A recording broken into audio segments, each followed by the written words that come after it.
তো আজকে শুক্রবার, বাসাতে সবাই আছেন, বাচ্চাদেরও স্কুল বন্ধ। তো আজকে বাচ্চা বায়না ধরলো বিরিয়ানি খাবে। তো আজকে আমি বিরিয়ানি রান্না করব।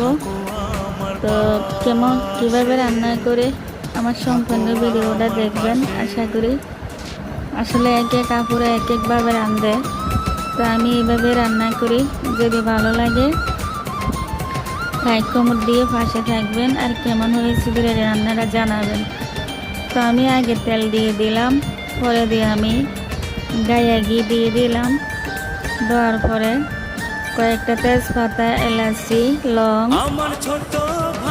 এগুলা দিয়ে দিলাম। এগুলো দিয়ে হালকা কিছুক্ষণ নেড়ে চেড়ে আমি তেলটা দিয়ে দিলাম। স্বাদ মতন দিলাম লবণ।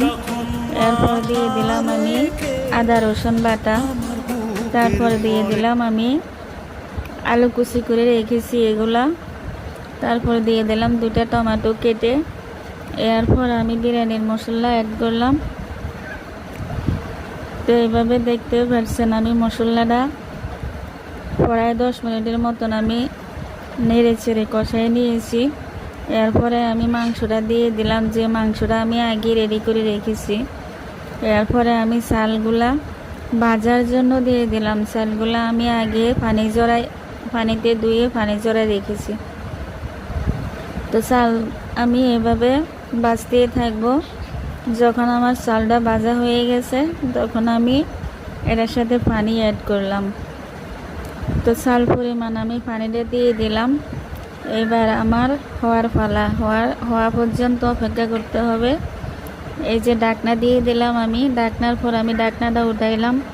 দেখেন আমার বিরিয়ানিটা খুবই সুন্দর ঝরঝরা হয়েছে। এইভাবে বিরিয়ানিটা রান্না করলে খেতে অনেক ভালো লাগে, সুস্বাদু।